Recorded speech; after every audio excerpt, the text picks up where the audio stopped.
If you're going to be jealous every time I go out, just leave, she said before her girls' trip to Vegas with 2 guys from her gym. I said, enjoy your trip, and let her go. Packed everything while she was in Vegas. My note: took your advice. She came home and called crying. I was already on a date. Hey viewers, before we move on to the video, please make sure to subscribe to the channel and hit the like button if you want to see more stories like this. Thanks. The suitcase was open on our bed, a black hole swallowing lace and satin. I watched from the doorway as Qley folded a sheer black top I'd never seen before. The room smelled of her perfume and impending departure. You're sure it's just Jessica and Lauren? I asked. My voice was calm, a final checkpoint, not an accusation. She didn't look up. For the 10th time, yes. It's a girls' trip. Vegas. You know the plan. I do. I also know Mark and Jake from your gym are flying out tomorrow for a bro weekend. Same hotel. Funny coincidence.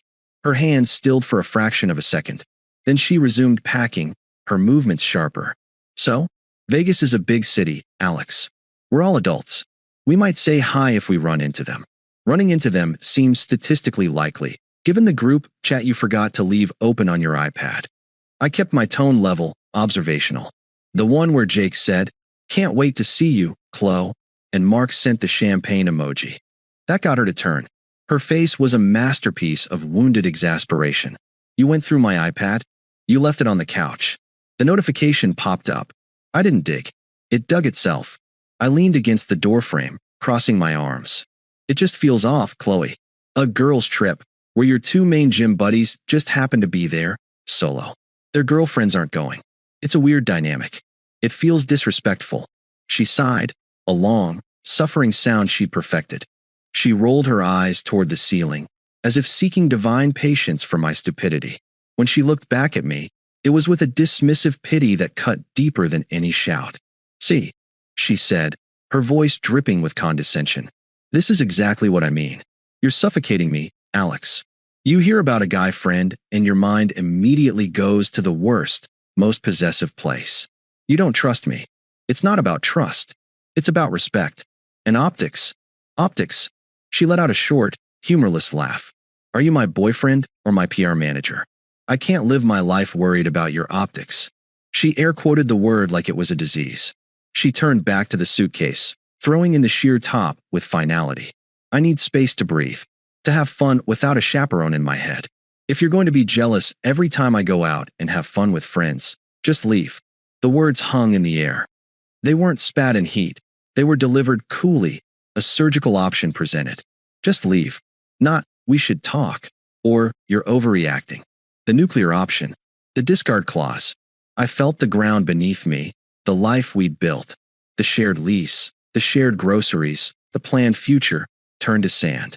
My heart didn't break. It went silent. A strange, ringing calm descended. She mistook my silence for surrender. A smug little smile touched her lips as she zipped the suitcase shut, the sound definitive. "We need this space," she said, her tone softening into patronizing assurance. "Maybe while I'm gone, you'll do some thinking. Realize how insecure you're being. I'll text you when I land, okay? Try not to work yourself into a frenzy." She walked past me, her suitcase rolling over my foot. She didn't notice. In the living room, she checked her reflection in the mirror by the door, fluffing her hair. She was already gone, her mind in a Vegas lounge, the victory of this argument making her glow. I followed her to the door. She turned, expecting a pleading look, a last-minute argument she could bat away. She saw my face, and her confidence flickered, just for an instant. There was no anger there. No sadness. Nothing she could recognize. "Okay," I said, my voice flat, devoid of all emotion. A statement of fact. "Enjoy your trip." The blandness of it confused her. She blinked, off balance. "I will," she said, forcing brightness. "Bye, Alex." The door clicked shut. The silence she left behind was different now. It wasn't empty. It was full of clarity. I walked to the window and watched her load her suitcase into the rideshare. She didn't look back at our apartment. Not once. As the car pulled away, a memory surfaced, unbidden and cruel. 2 years ago, on our first anniversary, we were broke, both grinding at entry-level jobs. She'd seen a vintage guitar in a pawn shop window for months, a beautiful old acoustic she'd strum every time we passed. She talked about it like it was a lost friend. I'd been secretly saving for it, skipping lunches, taking extra shifts delivering food. The case was scuffed, but the sound was honey warm. When I gave it to her, she cried real tears, hugging it to her chest, then hugging me. "You're the only person who really sees me," she'd whispered into my neck. You get it. You get what matters to me." I sold my own guitar, a decent electric I'd had since high school, to help make the final payment. It was just an object. Her joy wasn't. Seeing her play that first chord, her face lit up, was worth every penny and every sacrifice. I was building a life with her, brick by brick, sacrifice by sacrifice. That's what you did for love. Now, that same guitar was propped in the corner of her bedroom, a relic of a person I no longer was, for a person she'd never really been. I turned from the window. The apartment felt alien, a museum of a failed experiment. Her parting words echoed in the new, hollow silence. "If you're going to be jealous, just leave." It wasn't a plea or a threat anymore. It was an instruction manual. And for the first time since she'd spoken them, I felt a faint, icy smile touch my lips. The plan wasn't born of rage or heartbreak. It was born of that silent, ringing clarity. She had given me the terms. All I had to do was agree. The silence after the door shut was absolute. It wasn't the empty quiet of being alone. It was the dense, resonant silence of a verdict being read. I stood in the living room, the ghost of her perfume and her last, smug words still hanging in the air. "Just leave." I walked to the kitchen, poured a glass of water, and drank it slowly, staring at the faint ring our coffee maker left on the counter. My mind wasn't racing. It was eerily, perfectly still. The emotional storm I'd braced for, the anguish, the rage, never came. Instead, a cold, surgical clarity washed over me, scouring everything else away. Her words weren't a heated retort anymore. They were data. Her trip wasn't a point of conflict. It was a conclusion. I pulled out my phone, my movements deliberate. I opened Instagram. I didn't have to search. Her story was at the top of my feed. The first clip, Qley, Jessica, and Lauren at the airport bar, glasses raised. The caption, "Vegas baby, no bad vibes allowed." #freedom. Already, the narrative was being spun. I was the bad vibe. My concern was the enemy of her freedom. I swiped. The next story, posted 20 minutes later. The camera panned.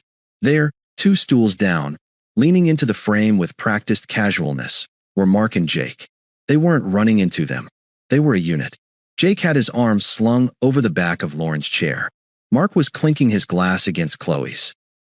Her face was turned up to him, laughing at something he said, a laugh that was too bright, too familiar. It was the laugh she used to reserve for inside jokes with me. I didn't feel a spike of jealousy. I felt nothing. It was simply confirmation, like checking a weather app and seeing the predicted rain. The betrayal wasn't in the possibility anymore. It was in the pixels. Public, flaunted, and hashtagged. I closed the app. I didn't block her. Not yet. Evidence had a certain usefulness. The love I'd felt for her didn't shatter. It didn't even hurt. It just evaporated. In its place was a vast, calm emptiness, and in that emptiness, a single, unwavering directive: follow her instructions.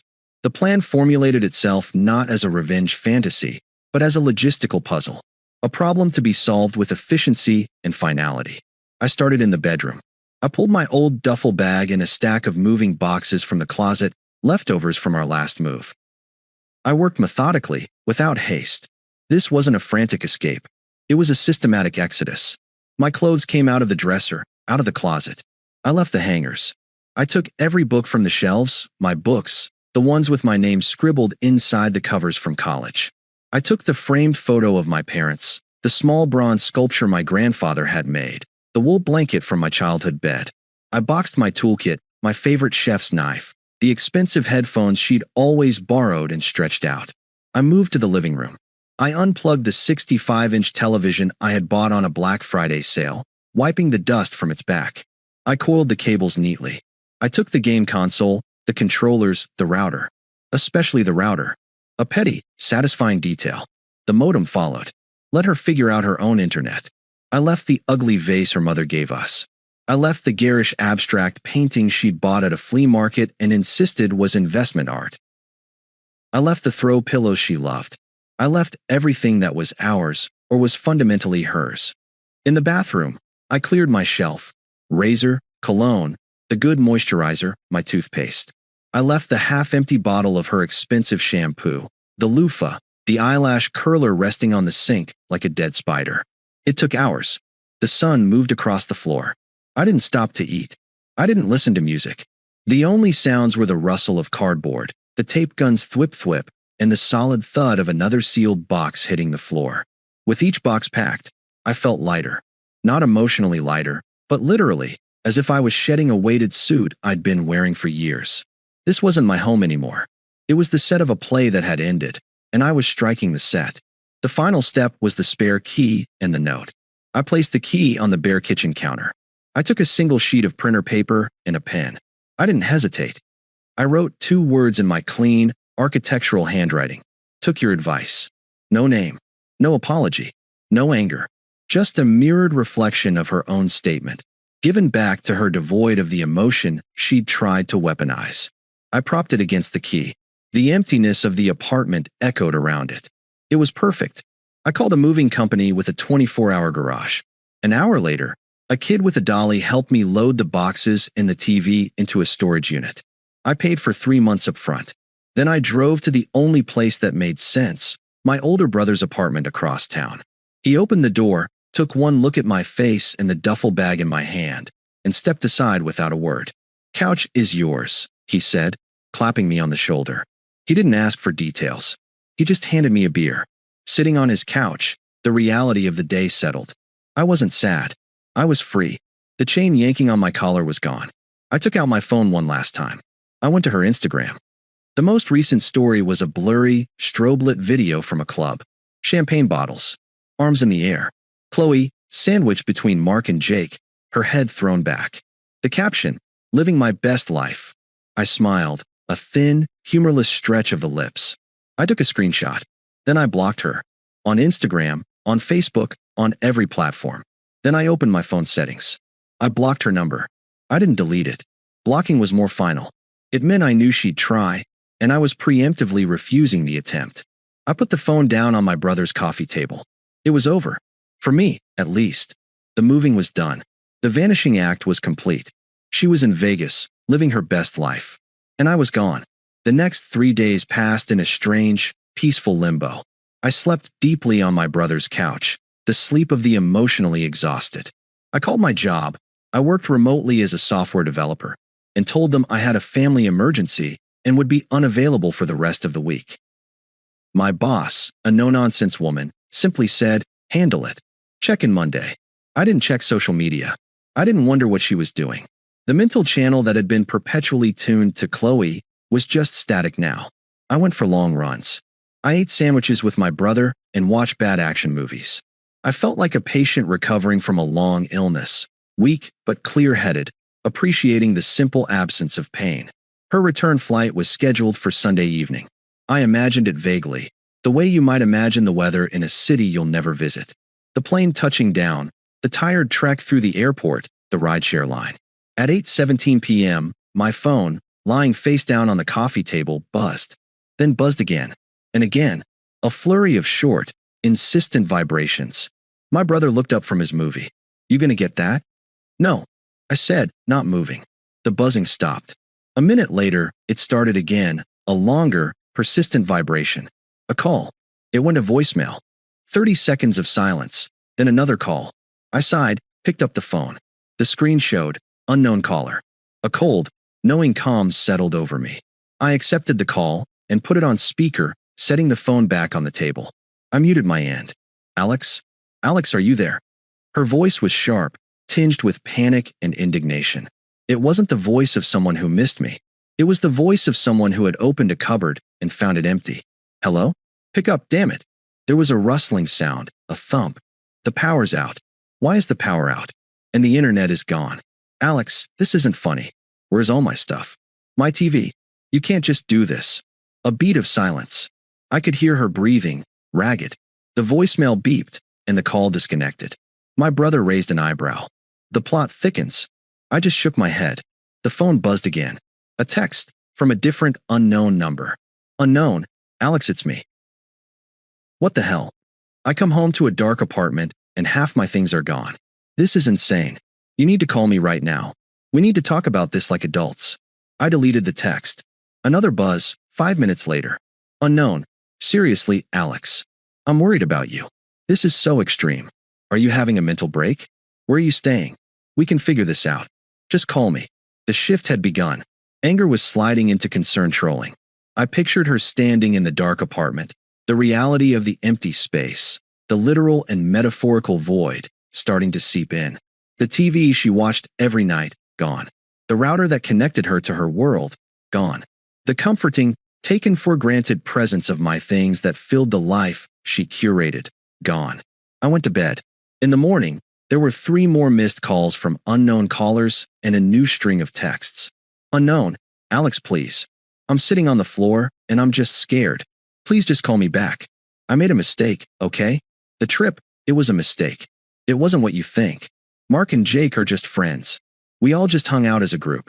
Unknown, I'm sorry I said to leave. I was stressed about the trip. You know how I get. I didn't mean it. Unknown, please. Baby, just talk to me. The word baby felt like a fossil, a relic from a dead language. It sparked nothing. The final message of the morning came from a number I recognized. Her sister, Mia. Mia, Alex, what is wrong with you? Qley is devastated. She came home to a nightmare. You can't just abandon someone like that. She needed some space to breathe, and you go full-on psycho? Man up and fix this. Call her. I stared at the message. The flying monkey, sent to guilt me. The narrative was already being spun to her family. Poor Qley, her controlling ex had a mental break and robbed her. I didn't reply. I blocked me as number 2. The karma wasn't a dramatic explosion. It was a slow, sinking realization. She wasn't being punished by a vengeful god.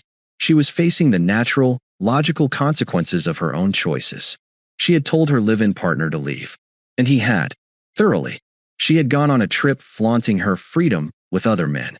And she had returned to the freedom of an empty apartment. She had wanted a life without my jealousy, without my suffocating presence. And now she had it. Completely. The true unraveling wasn't in her texts. It was in the silence she now had to live in. The silence where the hum of my computer used to be. The empty side of the bed. The lack of a ready-made dinner, or someone to complain to about her day, or someone whose stuff she could borrow without asking. She had mistaken the infrastructure of our shared life for the backdrop of her life. And I had quietly, calmly, dismantled the infrastructure. I got up, showered, and dressed in clean clothes. I had a different kind of logistics to attend to. I opened a dating app one hadn't used in 3 years. I updated my profile with a simple, recent picture my brother took of me on our run. I wasn't looking for a soulmate. I was looking for a distraction. For proof of concept. For a quiet dinner with someone who hadn't told me to leave. I swiped for a while, the mundanity of it feeling revolutionary. Within an hour, I matched with a woman named Sarah. Her profile was witty, her smile genuine. We exchanged a few messages. She was a graphic designer, liked hiking and terrible sci-fi movies. The conversation was easy, light. There were no landmines. No subtext. No history. Me. I know it's last minute, but any interest in grabbing a drink tonight? I could use a break from my own thoughts. Sarah, honestly? Same. 8 p.m. at The Alchemist? They have a great patio. I agreed. It felt surreal. 48 hours ago, my life had been a closed loop around Qley. Now, I was arranging a date with a stranger, and the only thing I felt was a mild, pleasant curiosity. As I got ready that evening, my phone buzzed once more. Another unknown number. Another voicemail. I played it while buttoning my shirt. Her voice was thick with tears this time. The performance more polished, more desperate. Alex, it's me. I'm so sorry. For everything. The trip was stupid. I was stupid. I came home, and you were just gone. You really left. I can't eat. I can't sleep. Please. I'll do anything. Just come home. We can fix this. I love you. Please, just call me back. Please. The I love you was the final, hollow flourish. A tool she'd used to win arguments before. It landed with the weight of a feather. I deleted the voicemail. I finished getting ready. I looked in the mirror. My eyes were clear. There was no grief in them. No anger. Just a man about to go on a date. At 7:55 p.m., I walked into the warm, buzzing atmosphere of The Alchemist. I found Sarah at a corner table on the patio, under a string of fairy lights. She was prettier than her pictures, with an easy smile. We greeted each other. The conversation flowed from the first minute. My phone, sitting on the table next to my drink, buzzed. The screen lit up, unknown caller. Sarah's eyes flicked to it, then back to me, a polite question in her gaze. I picked up the phone, my movements calm. I hit the side button, silencing it. I turned the screen face down on the wooden table with a soft, definitive tap. I looked back at Sarah, my apology genuine but unrelated to the call. Sorry about that. Where were we? You were saying the sequel is actually better than the original, which is a take I absolutely need to hear defended. She laughed, and we dove back in. The phone buzzed once more, a feeble vibration against the wood. I didn't flinch. I didn't look. I was already gone. The date with Sarah was a revelation in its normalcy. There was no heavy baggage exchanged, no covert tests, no analyzing every word for hidden meaning. We talked about movies, our respective creative but messy professions, and our mutual hatred of cilantro. It was light, engaging, and profoundly peaceful. When I walked her to her car, and we shared a brief, promising goodnight kiss, I felt a flicker of something I hadn't in years. Uncomplicated anticipation. The buzz of my phone as I got into my own car was an insect against a window pane. Annoying, irrelevant. I drove back to my brother's place, the city lights blurring past. I didn't check the notifications until I was slumped on the couch. The screen showed a cascade of attempts, a digital monument to her rising panic. Texts from various unknown numbers unknown. 10:03 p.m. I saw you were online. You're ignoring me. After everything? How can you be so cold? Unknown. 10:15 p.m. I'm not eating. I can't. The apartment is so empty. I keep thinking I hear you in the other room. This is cruel, Alex. You're punishing me, and it's not fair. Unknown. 10:47 p.m. I called the power company. They said the account in your name was canceled. I had to pay a $150 reconnection fee. And the internet? Really? That's so petty. Unknown. 11:22 p.m. Jessica says she saw you on Heartlink. You're on dating apps? Are you serious? We're still together. You can't do this. Unknown. 11:59 p.m. I'm sorry. I'm sorry I looked. Please, just talk to me.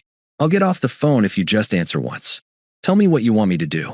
Voicemail, transcribed from 12:17 a.m. Her voice was slurred, thick with whine and self-pity. Hey, it's me. Again. I guess. I'm just sitting here in the dark. I plugged in a lamp. It's so quiet. I never realized how much noise you made. Typing, cooking, breathing, a wet sniffle. I miss it. I miss you. The trip, it was nothing. Mark is an idiot. Jake tried to kiss me, and I pushed him away. I swear. I told him I had a boyfriend. I said I had you. I was stupid and trying to feel young, and you were just there, being stable, and I took it for granted. God, I took it for so granted. Call me back. Please. I'm begging you. The performance was almost impressive in its arc. Indignation, negotiation, victimhood, and finally, a version of confession crafted to elicit forgiveness. The line about Jake trying to kiss her was a new, desperate twist. Whether it was true or not was irrelevant. It was a tool. I didn't respond. I plugged my phone into charge and went to sleep. Her unraveling was not my emergency. The next morning, the attempts took a sharper, more strategic turn. Text from Mia. A new number. Mia. Alex. It's Mia. Qley is staying with me. She's a wreck. Whatever you're trying to prove, you've proved it. You've hurt her enough. Now be a decent human being and meet her to talk. She deserves closure, at least. I stared at the message. The audacity of her demanding I provide closure after she'd issued the eviction notice was almost amusing. I typed a single sentence, my first and only response to any of them. Me. She has all the closure she gave me. The conversation is over. I sent it, then blocked that number too. The backlash was immediate. A new number, exploding with fury. Qley, mask fully off. Unknown, likely Qley. Fine. You want to be a heartless prick? Fine. You were never enough anyway. You think I wanted to settle for a boring, predictable life with you? Mark has a BMW. Jake owns his own condo. What do you have? A storage unit in your brother's couch? You did me a favor by leaving. You're a coward who couldn't even fight for me. I read it. A faint, cold smile touching my lips. There it was. The true currency. The BMW. The condo. The valuation I'd failed. This was the bedrock beneath all the jealousy accusations. I took a screenshot.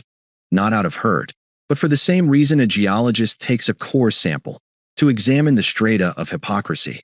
The text stopped for a few hours. The silence was more telling than the noise. She'd played her final, ugly card, and it had yielded nothing but digital silence. I spent the day applying for apartments, the concrete act of building a new future a potent antidote to her chaotic past. That evening, as I was making a grocery list with my brother, my phone rang. It was my mother. "Hi, honey," she said, her voice hesitant. "I just got a very strange call from a very upset young woman named Qley." I closed my eyes. She'd called my mother. The boundary violation was breathtaking. "What did she say, Mom?" "She was crying, said you'd abandoned her, taken things, left her in financial trouble. She said you were having a mental crisis and that the family needed to intervene."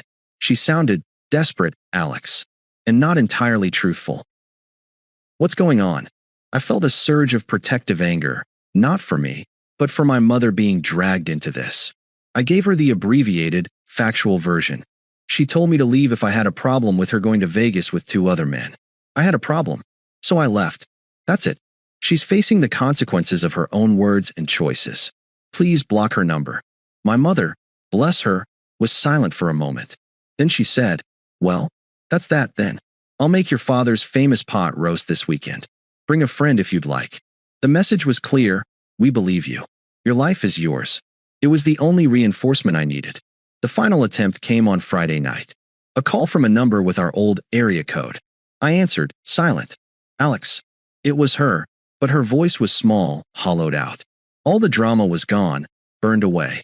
What was left sounded like defeat. "Hi. I got your note. Took your advice." She let out a shaky breath. "That's all. After 3 years." It was all that was required, I said, my voice calm. It was the first time I'd spoken to her since "Enjoy your trip." "I'm losing my apartment," she whispered. "I can't afford the lease alone. My credit's not good enough to qualify. I have to be out in 2 weeks." I said nothing. The silence stretched. "Aren't you going to say anything?" she pleaded, a spark of her old irritation flashing. "Aren't you sorry? Even a little?" That was the question she'd been working toward. The demand for emotional participation in her downfall. The need for me to feel bad so she could feel absolved. "No," I said, the word clean and simple as a stone. A choked sound came from her end. Not quite a sob. The sound of a final door shutting. "Who are you?" she asked, not in anger, but in genuine, bewildered horror. "The guy who took your advice," I said. "Goodbye, Qley." I hung up. I didn't block the number. She wouldn't call again. 2 weeks later, Sarah and I were at Sunday brunch. We'd been out 3 times. It was easy. It was fun. I'd signed a lease on a sunny 1-bedroom with a view of the park, moving in the following week. My life was a blank page, and I was enjoying the process of sketching it in. We were at the Green Fig, a popular spot known for its waffles and long waits. We'd gotten lucky with a patio table. Sarah was in the middle of a story about a disastrous client meeting, using a fork to dramatize, and I was laughing genuinely when I felt the shift in the atmosphere. A shadow fell over our table. I looked up. Qley stood there. She looked diminished. Not ragged, but faded. Her hair was pulled back in a careless ponytail. She wore yesterday's jeans and a hoodie. Her eyes were fixed on me, wide and red-rimmed, burning with a toxic mix of desperation and fury. She ignored Sarah completely. "Alex." Her voice was flat, a demand. Sarah's story died on her lips. She looked from Qley to me, her expression politely curious. "Qley," I said, nodding. My voice was the same one I'd use if I'd spotted an acquaintance across the room. I turned to Sarah. "Sarah, this is Qley." "Qley, Sarah." The polite, normal introduction was a psychological grenade. Qley flinched. Her eyes finally flicked to Sarah, taking in her easy smile, her hand resting casually near mine on the table. She saw the shared mimosa carafe, the comfortable silence we'd just been occupying. "We need to talk," Qley said, her gaze snapping back to me. The command was there, but it was brittle. "Now? It's important. We've said everything that needs to be said," I replied, picking up my coffee. I took a sip. It was still hot. "You left me with nothing," she hissed, the volume rising. A few people at nearby tables glanced over. "You ghosted me. You stole from me. You ruined my life." I have to move back in with my mom. Do you understand that? Because of your little stunt. Sarah shifted slightly. I gave her a small, apologetic smile that said, "This will be over in a minute." I looked back at Qley. I set my cup down. I spoke calmly, clearly, for the patio and for her. "You told me to leave if I had a problem. I had a problem. So I left. I took what was mine. I left what was yours. The lease was in both our names. You not being able to afford it is a financial reality, not a punishment." I tilted my head. "You got exactly what you asked for. You just didn't like what it looked like." Her face contorted. The tears that welled up now were pure, frustrated rage. "You were supposed to fight for me," she choked out. "When I said leave, you were supposed to beg me to stay. That's what you do when you love someone." There it was. The core of the script I'd refused to follow. I hadn't played my role as the groveling, insecure boyfriend, so her role as the magnanimous forgiver had been stolen. Her entire narrative had collapsed. "I did love someone," I said, my voice still even. "But the person I loved, the one who cried over a guitar, who talked about building a future, that person wasn't you. She was a story you told me, the real you told me to leave. So I listened to the real you." She stared at me, her mouth slightly open, searching for a weapon and finding none. The insults, the guilt, the tears, none of it could touch the calm, factual fortress I now occupied. Her eyes darted to Sarah again, who was watching with a detached, almost analytical interest, then back to my face, searching for a crack of pain, of lingering care. She found nothing, only a polite, implacable indifference. The fight drained out of her shoulders. The public spectacle was curdling around her, and she was the only one standing in it. I was just a man at brunch, being harassed by his unstable ex. "So that's it?" she whispered, the last ember of hope dying. "That's it," I confirmed. I picked up the menu, though I knew it by heart. I turned to Sarah. My voice warmed, returning to our world. "Sorry about that. As I was saying, the salted caramel waffle is legendary, but it's a commitment. The berries might be a smarter play." I wasn't dismissing Qley. I was simply resuming my life. She had ceased to be a relevant feature in it. For a long second, she remained standing there, a statue of defeat in a bustling patio scene. Then, without another word, she turned and walked away, her shoulders hunched against the sunny morning. I didn't watch her go. I didn't explain her to Sarah. Sarah, to her credit, didn't ask. She just reached over, squeezed my hand briefly, and said, "Berries are always the smarter play. But since when are we smart? Let's live dangerously. I say we get the caramel." I laughed, the sound real and unforced. We ordered the waffle. It was, as promised, legendary. We split the check, debated the movie we'd see later, and walked out into the bright afternoon. As I held the restaurant door open for Sarah, I caught a fleeting glimpse in the reflection of the window. Just the two of us, stepping forward. No ghosts, no echoes. Just the simple, solid present, and a future that was finally, unquestionably, my own. The story was over, and I was already forgetting the last page. Thanks for watching. Make sure to subscribe to the channel and hit the like button. What do you think about this story? Share it in the comments.